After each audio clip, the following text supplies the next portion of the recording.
you will hear a conversation between a customer and a shop assistant.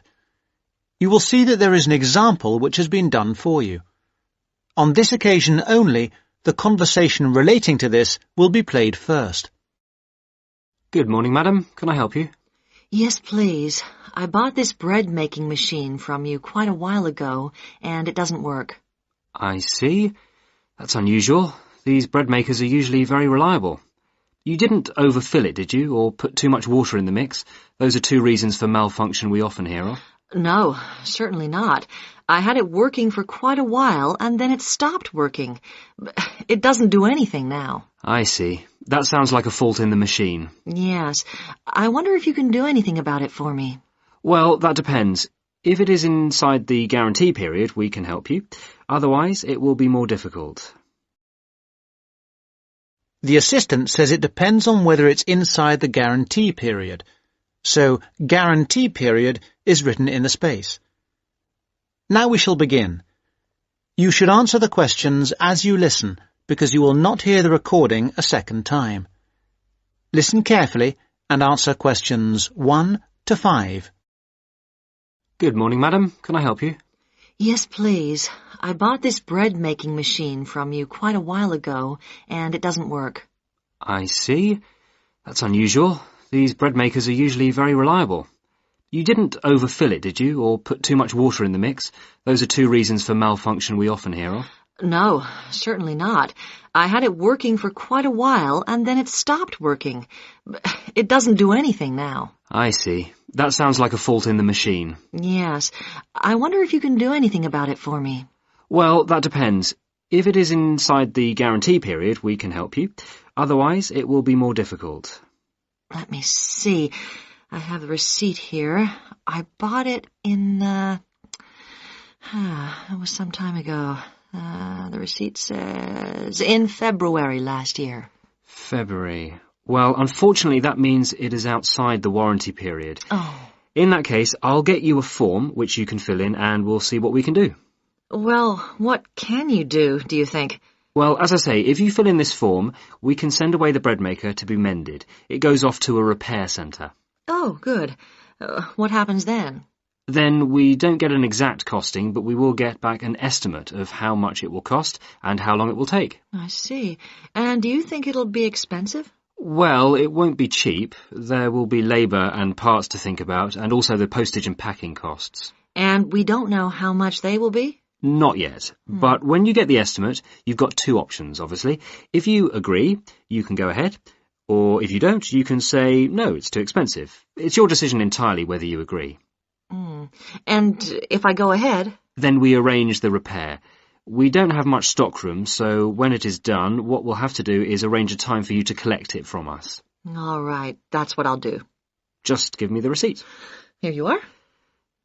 Just a minute, madam. I thought you said you bought the bread maker in February. That's right. Here is the date. 2/12/06. I think there's some mistake. In the UK, 2/12/06 is the 2nd of December 2006. Oh, of course. How stupid of me. Of course it is. So it's inside the warranty period. Oh, great. That's right. That's much easier.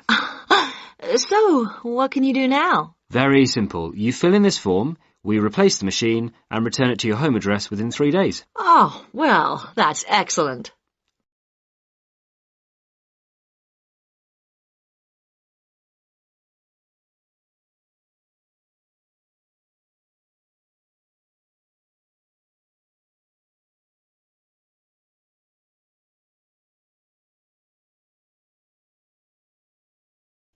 Now listen and answer questions 6 to 10. Now, let me have your details. Certainly. Now, this is a Gleeware Bread Maker 3. Model number? I have it here. 217. 217. 980. 980. 345. Thank you. Now, where did you buy it? Was it here? No, it was in your shop in Blue Water. I see. Blue Water. Now, date bought, 2/12/06. Now, can I have your name? Yes, it's Young. J.H. Young. That's... That's spelled Y-O-N-G-E. That's Young. I see. And your address? 15, Caper Cayley Gardens, Aberdeen. I should know this. Can you tell me? Yes, it's C-A-P-E-R, then C-A-I-L-L-I-E. Sorry, could you say that again? Sure. C-A-P-E-R, C-A-I-L-L-I-E. And gardens as in gardens? Yes. Good. And the postcode? AD22 4SC. Thank you. And what would be a convenient time of day to deliver the replacement bread maker? Morning is best, if that's all right. That's fine. So it should be with you on Monday, madam. Oh, good. Thank you very much. Bye. Goodbye, madam.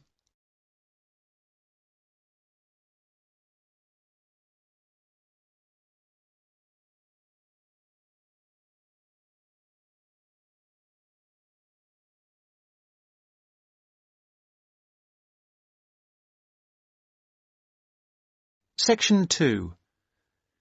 You will hear part of an introductory talk about a library. Listen and answer questions 11 to 15. Good morning. My name is Mandy, and I am going to tell you a little about the John R. Jones Memorial Library here at Blackwater College. We regard the library as a gateway to the resources that you, as students at the college, may need. The majority of you are full-time students. You may find you spend a lot of time here. Even those of you who are part-time students will no doubt require the services too. I hope that by the end of this short talk you will know the services the library has to offer, including the website, and how to get any further help you may need. Oh, sorry, I forgot there may be a few distance learners on the tour today. I'll explain about the online facilities and borrowing by post scheme a little later on. This is the main site of the library, but we also have the Rivergate building and the Fieldhouse Library. The Rivergate building houses the geography resources, that is the book collection and the journal collection, as well as the map collection. The hours and days of opening of the Rivergate collection are the same as this building, except that it is closed on Christmas Day and New Year's Day. The Fieldhouse Library contains a specialist collection of local history, and if you want to visit it, you will need to make an appointment. Those two facilities are the only exceptions to the rule that all the Blackwater College libraries are open 24 hours a day, 7 days a week, 365 days a year. However, to gain access to the facilities, you must have your ID card. No ID card, no entry. We have heard all the stories and excuses, and we don't accept any of them. Just remember your ID card.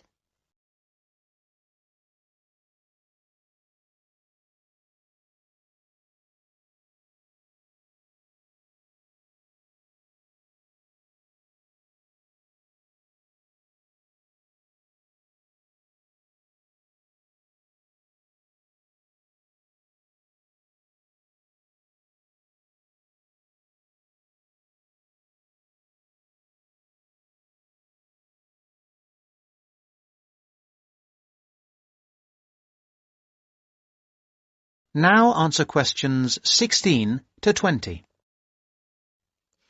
Now, I must apologise for the mess you can see around you today. Libraries should be quiet places, but unfortunately this is not currently the case here. This new building has been here for only 2 months, and as a result we have not quite finished moving in. So far, we have moved most of the book and journal collections from the old library into this new building. There are 2 exceptions. We are currently moving the economics collection here, which should be installed by tomorrow, and we will be moving the French literature collection into this building next week.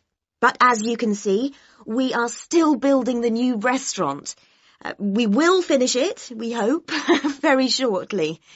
We have finished the cafe, however, and students can use it during the library opening hours. We have recently installed 150 computer places, and we will be adding another 100 shortly, so that there will be plenty for everybody very soon. Very shortly, this library will be one of the finest in this part of the country. Don't forget that the library isn't just about academic books. In addition to the books and journals, there is a wide range of national newspapers available from the librarians on request. I'd like to mention the different ways you can get help in using our resources. Don't forget our website at www.mlbc.ac.uk.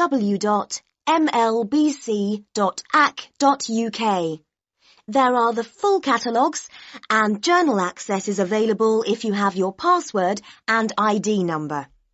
Now, any questions?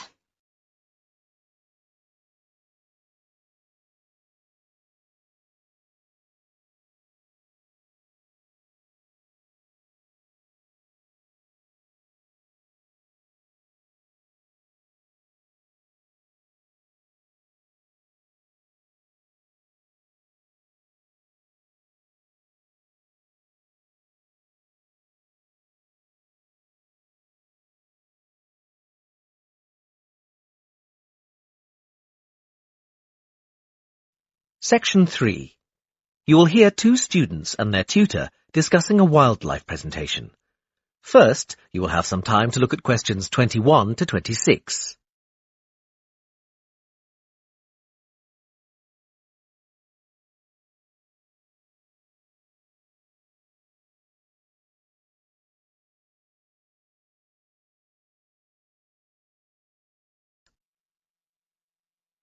Now listen carefully and answer questions 21 to 26. Hi, Katie. Hi, Ian. Come on in. Hi, Professor Gordon. We wanted to talk to you about our wildlife presentation next week. Have you decided how to organise it? Yes, Professor. At first, we were going to focus on the cat family, but then we decided to talk about nocturnal animals instead. Yes, good idea. And how is your planning going? It's going well. We think we have enough material for 20 minutes. The advantage is that there are so many visual aids we can use. We found lots on the internet which we think will be really interesting for people. The problem is that this topic has been hard to narrow down. If anything, we've got too much information for just 20 minutes. How do you think we could narrow it down further?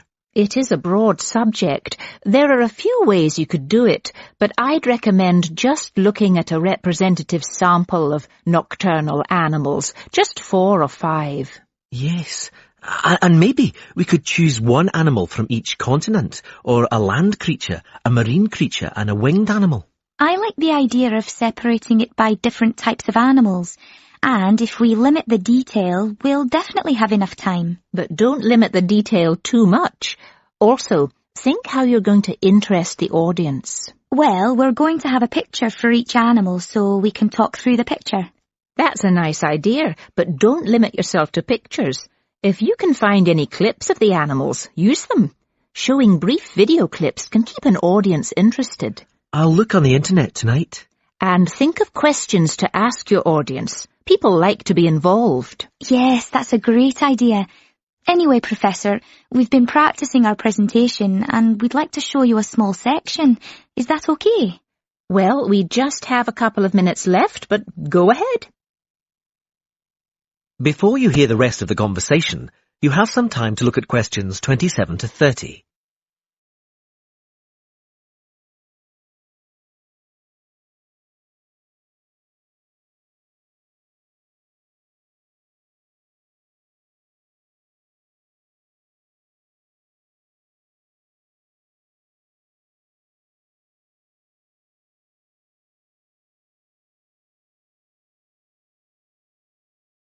Now listen and answer questions 27 to 30.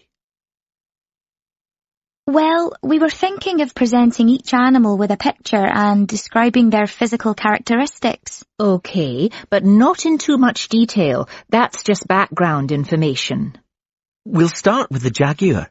I'll introduce it by saying that the jaguar is a nocturnal animal and the only species of the genus Panthera to be found in the Americas. Like any cat, it has whiskers and it can move quickly. Its spine has great movement, meaning a jaguar can take long strides, sometimes up to 5.5 meters.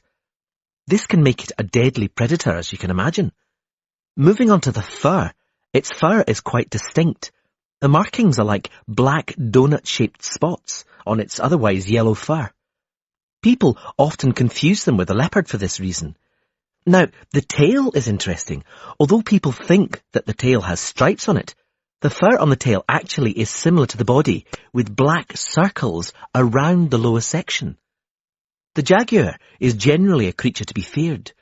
Oh yes, I should have mentioned this earlier. Sorry, like most cats, it has sharp, retractable claws.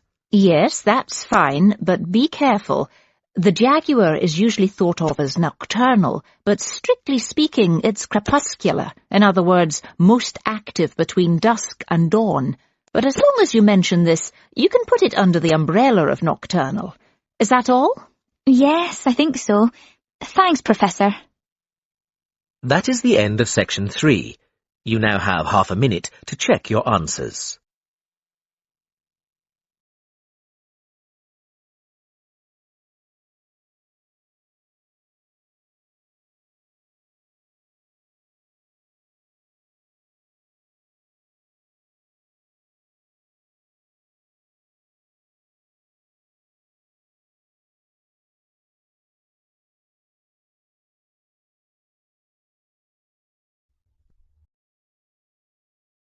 Now turn to Section 4. Section 4. You will hear part of a lecture about tea tree oil.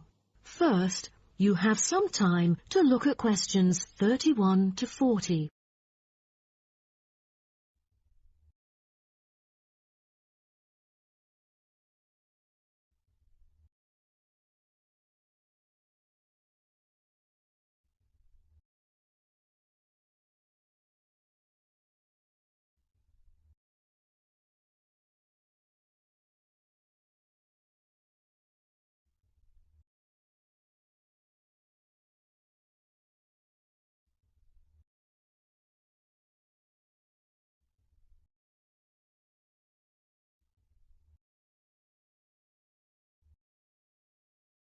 Now, listen carefully and answer questions 31 to 40.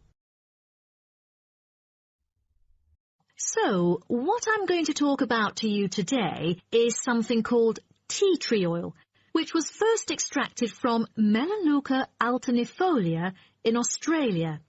This species remains the most important commercially. Several other species are cultivated for their oil extraction. There is a very long history of tea tree oil's use in aromatherapy. Traditionally, Melaleuca alternifolia leaves were crushed and the oil was inhaled by the Aborigines of Australia for the treatment of coughs, colds and also for the treatment of wounds. For instance, they chewed the young leaves to alleviate headaches and took them to treat sore throats or skin ailments. The Aborigines world was discovered by Willem Janszoon, a Dutch explorer who was the first European to sail to Australia. In 1606, he reached the northern coast of Australia in his ship. Then several voyages of exploration followed in the first half of the 17th century. The Dutch found it a paradise on earth for man's well-being, with timber, stone and lime for building. There was also plenty of salt, and the coast was full of fish. Besides, they found the characteristics of the diet there because they happened to meet 10 naked black Aborigines having a meal in the open air. While the value of tea tree oil originated from Australia, it was gradually known and tested by the outsiders. In the middle of the 18th century, Sir Hugh Palliser, an officer of the British Royal Navy who had been to Australia several times during that period, got serious injuries all over due to his experiences in several wars. For more than the last 15 or 16 years of his life, he seldom laid down on a bed because of the constant pain in his leg. Then he tried tea tree oil, as it was said that tea tree oil could operate as a very powerful immunostimulant for pre- and post-surgical care. The use of the name tea tree, also called paper bark trees, probably originated from Captain James Cook's description he made soon after he had arrived at the coast of New South Wales in 1770. At the time, he witnessed some Aborigines of Australia using one of the shrub's leaves to make an infused drink in place of tea. In the 1920s, some human clinical research and the documentation of many benefits associated with tea tree oil were credited, which were made by Dr. Arthur Penfold, an Australian government chemist. He investigated the business potential of a number of native extracted oils, then reported that tea tree oil was promising as it exhibited powerful antiseptic properties. But after World War II, the entry of antibiotics declined the use of natural products in medicine, which had a negative effect on the production of tea tree oil.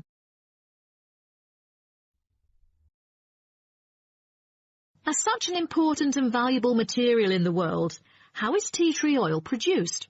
I think most of you are curious about this.